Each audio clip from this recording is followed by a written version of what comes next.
Halo teman-teman, kembali bersama dengan saya Trisha dari channel Mangalo Farm. Video kita kali ini mengenai pohon durian yang bermasalah ya teman-teman. Nah teman-teman, ini adalah layout kebun kami ya. Dengan posisi ini adalah pondok yang pertama, kemudian ini adalah toren dan pompa satelit ya, dan ini adalah nanti pondok kedua. Nah ini adalah layoutnya. Dengan posisi pondok ini paling atas teman-teman. Jadi ini adalah nomor-nomor untuk pohon durian. Nomor 1, nomor 15, nomor 14 itu adalah pohon durian yang ada di posisi paling atas. Nah, semakin ke bawah ini posisinya posisi tanah ya, kemiringan tanah itu dia semakin rendah begitu. Ya, semakin rendah. Jadi, dan yang paling rendah itu saya pikir itu tadinya adalah nomor 7. Ya, jadi saya memberikan perhatian khusus untuk yang nomor 7. Saya ada rekam video ketika hujan deras. Jadi memang yang nomor 7 ini terendam, teman-teman. Nah, karena saya pikir hanya nomor 7 yang bermasalah, saya agak miss untuk pohon yang nomor 8. Ternyata pohon nomor 8 ini juga terendam air. Jadi waktu itu setelah kita tahu nomor 7 terendam, kita treatment. Nah, tetapi yang nomor 8 ini kita miss gitu. Jadi kita baru tahu sekitar hari Sabtu yang lalu, tanggal 27 atau plus minus, nanti saya coba cek ya. Nah, sementara sekarang ini video ini saya buat di tanggal 3 Maret gitu. Jadi ada masalah di pohon kita yang nomor 8. Nah, nanti teman-teman saksikan terus, saya akan berikan video yang nomor 7 dan bagaimana kita treatment, dan kemudian nomor 8 dan bagaimana kita treatment. Ikutin terus ya.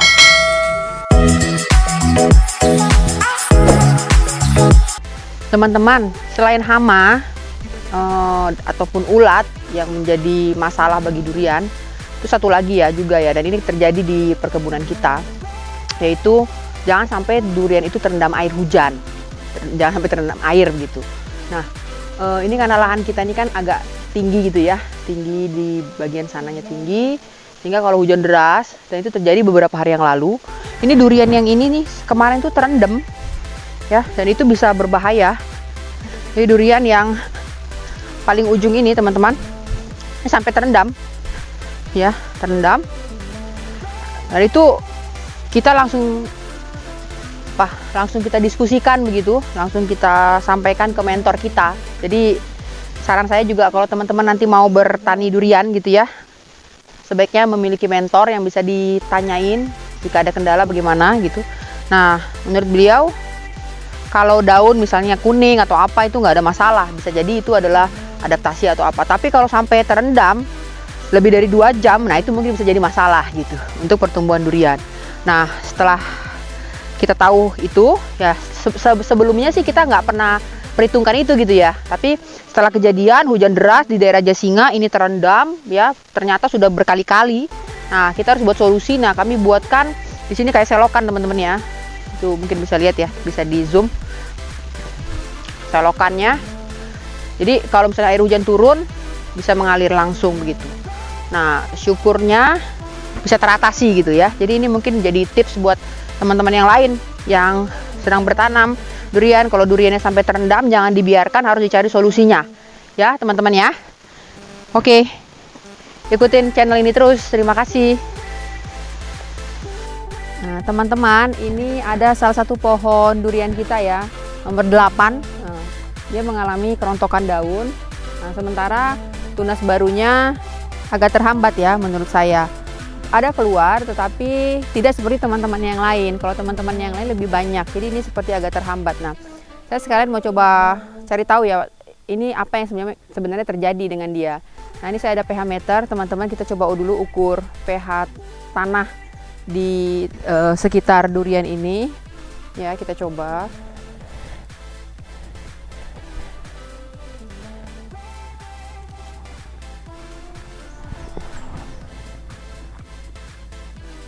Ya, jadi kalau kita lihat saat alatnya masuk itu dari angka 7 tadi dia langsung bergerak ke angka 5,2 ya. Kita coba tunggu beberapa menit teman-teman.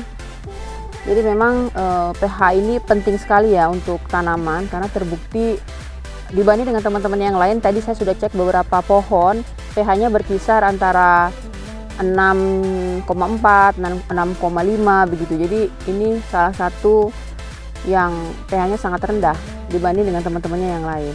Jadi mungkin ini juga dipengaruhi oleh curah hujan yang cukup tinggi ya. Teman-teman lihat di sini ada genangan air juga. Oke. Ini sekitar 5,6 ya. Nah, jadi mungkin kita akan coba aplikasikan dolomit teman-teman untuk meningkatkan pH tanah ya. Jadi kita harapkan dengan aplikasi dolomit ini pohonnya bisa bertumbuh dengan lebih baik.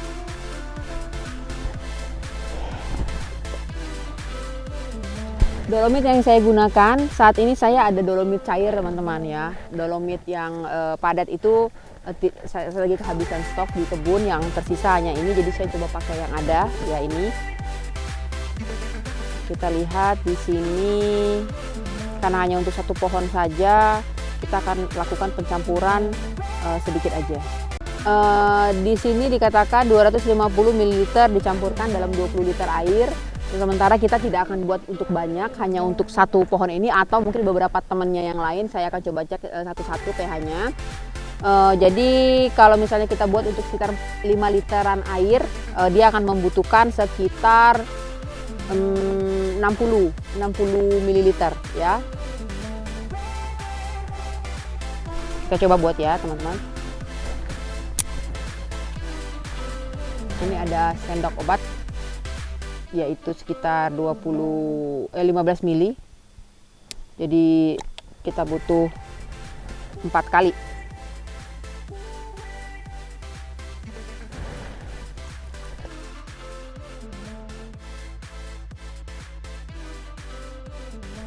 Diameternya kita cabut dulu.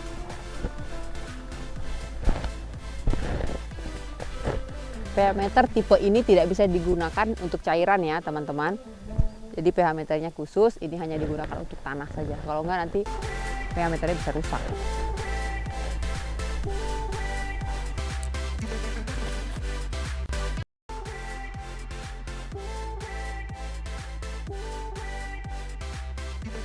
Oke, nanti beberapa saat kita tunggu dulu airnya terserap, baru kita coba untuk mengukur pH tanahnya kembali. Apakah setelah diaplikasikan dolomit ini pH tanahnya bisa naik.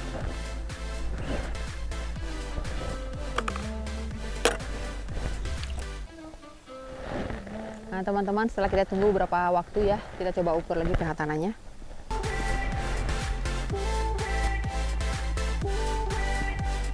Ya, ini dari awal, biasanya tadi pertama kali kita ukur, awal itu dia menunjukkan angka di 5,2. Nah sekarang ini setelah ditusukkan, angkanya langsung di 5,2 juga, di 6,2 maaf, di 6,2. Ya, jadi memang dolomitnya bisa membantu meningkatkan pH tanah ya. Kita akan coba bikin, saya rasa ini juga karena ada pengaruh genangan air, jadi nanti kita coba bikin gundukan teman-teman. Semoga dengan antisipasi yang kita lakukan ini, pohon duriannya bisa lebih baik pertumbuhannya. Ikutin terus ya teman-teman kegiatan kami di Mangalo Farm.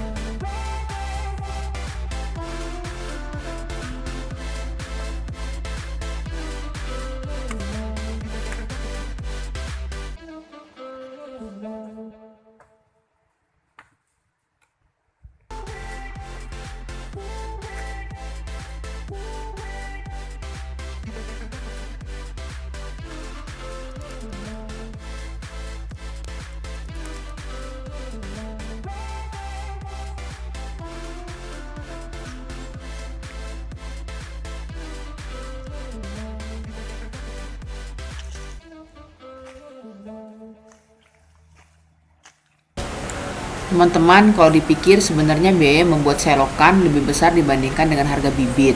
Tapi sebagai petani kita harus berusaha ya agar pohon ini bisa pulih kembali.